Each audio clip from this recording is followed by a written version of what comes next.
Welcome back everybody to a brand new episode of Pine Outdoors. Links to my store, Instagram, and Facebook can be found in the description box below. I wanted to bring you guys along with me at a couple experiences that I had today.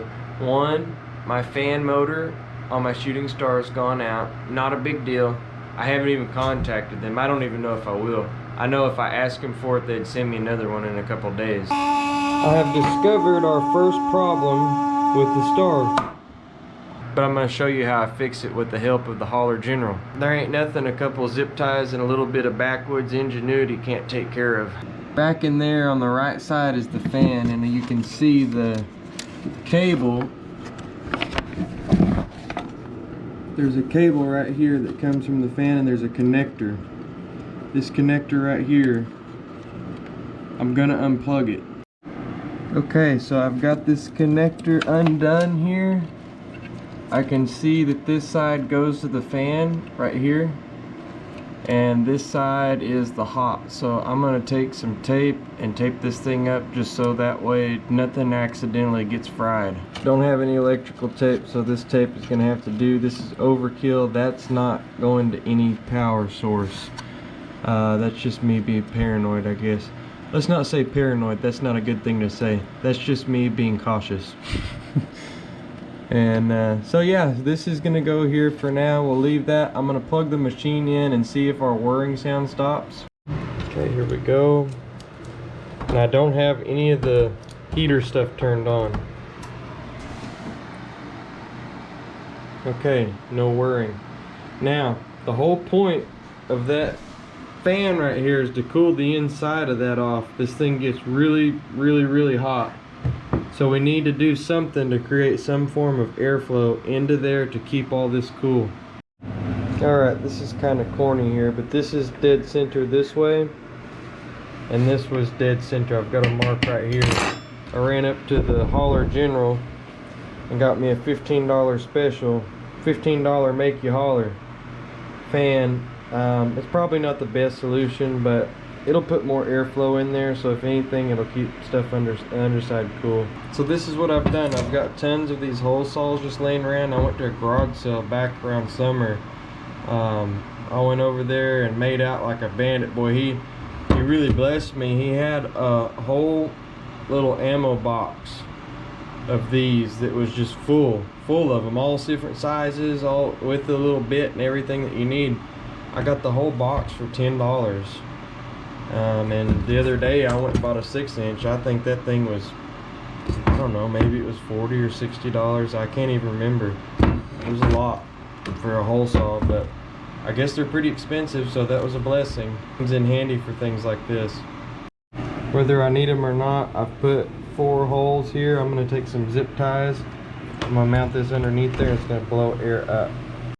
Alright, so here we are. It's a little bit off center, but boy, it's blowing cold. Got a little bit of an issue now that I've put this on here. Now that this is attached to the table, it's got a little bit of a hum, but we're going to use it up, wear it out, make it do or do without. I've cut these 2 sides off. I'm going to make us a little noise dampener here. I'm going to roll this up like so, roll her up like that, and I'm going to stick it between the fan and the table. Alright, so there's with the machine reinstalled. I don't have any way to measure it and show you guys how much wind's coming out of it, but there's air definitely flowing out. It's actually flowing out both sides now. Sat down pretty tight right here, so there's a little bit of air coming out, but it's mostly coming out the side. So honestly, I think it's going to be just fine like this, and this is what it looks like underneath. So there you go. There's your $15 make you holler 6-inch desk fan from the Holler General. Yay! Real quick, I want to throw this in here. This was a quote that was given to me by one of my greatest mentors of all time. It was given to me probably when I was about 12 years old. I had a piece of paper with this on it. I'm gonna have to read it. It's pretty long. I know parts of it by heart, but let me read it to you. It says, "To laugh is to risk appearing a fool. To weep is to risk appearing sentimental. To reach out to another is to risk involvement. To expose feelings is to risk exposing your true self. To place your ideas and dreams before a crowd is to risk their loss. To love is to risk not being loved in return. To live is to risk dying. To hope is to risk despair. To try is to risk failure. But risks, and this is the part that was written on my piece of paper that was given to me. I actually still have a copy of it in my office. But risks must be taken because the greatest hazard in life is to risk nothing. The person who risks nothing, does nothing, has nothing, and is nothing. He may avoid suffering and sorrow, but he cannot learn, feel, change, grow, or live. And it says chained. By his servitude, he is a slave who has forfeited all freedom. Only a person who risks is free. And it's written by Leo F. Buscaglia. I think that's how you say it, I'm not sure. Now that's not scriptural, but it has been instrumental in my life. So I hope that, guys, strengthens and edifies you in some shape, way, or form. Just remember to stay rooted in Jesus' word. Now, this is what I wanted to show you guys. I got this cute little mold here. I keep seeing everybody having these little pintail baits from Jacob's molds. Actually, I've had a couple of his molds, and in the past I had issues with being able to shoot him because he makes his ports a little bit different. And I don't know if he does that so that way that you have to buy his injectors or what. It seems like I remember even having problems with the dual injector that I was using back whenever I did that. But for sure you'll have problems being able to run these molds with a shooting star, no doubt. I actually couldn't even shoot this mold. I was using a sprue extender because it just caught me off guard. Well, I got something here I want to show you guys that I went and did. I went to the Home Depot and got me a 5/8 inch drill bit. Don't be afraid to do this. I'm not responsible if you I'm not responsible if you damage your mold. But all I did was I took this mold, I took my hand clamp and put it on here, got it nice and tight, centered my drill bit up, and I just drilled it out.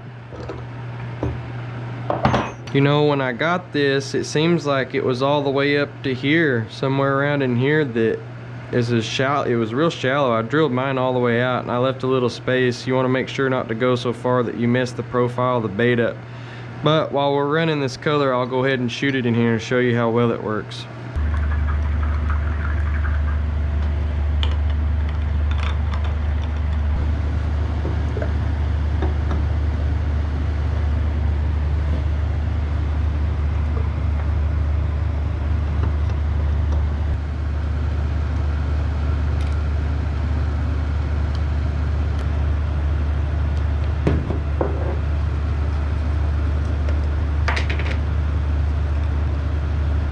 Oh, yeah, remember, if you guys are interested in these MF manufacturing glitters, they have a lot of really great options. You can go to pouryourownworms.com, enter in Pine Outdoors 10 for 10% off. That's pretty huge in my opinion. I really like this company a lot. The first thing that really made me fall in love with them was this violet grape changeable that they got.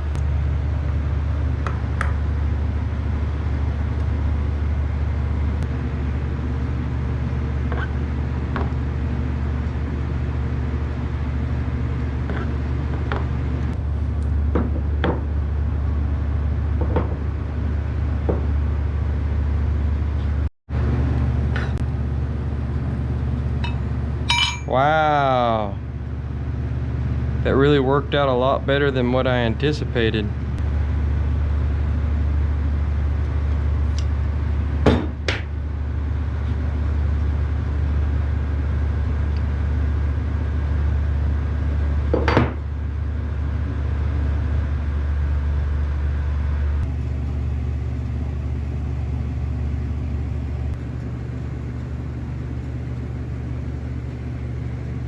I think those turned out really good, to be honest with you. So what do you think we should call it? Should we call it El Duende? Oh, St. Patty? Look at the Irish? Pot of gold? What do you think? Tell me. So this color that we just ran in this video is only going to be available for a short amount of time. I think it's going to be a seasonal type color. Anyhow, if you visit the store at pineoutdoors.store, just like this, you'll get a prompt that'll offer you a 10% off discount code. if you enter in your email. If you want to pay full price, that's fine too. It's totally up to you. These will only be available in 20 count packs, so once they're gone, they're gone. Thank you guys so much again for tuning in. We'll catch you on the next one.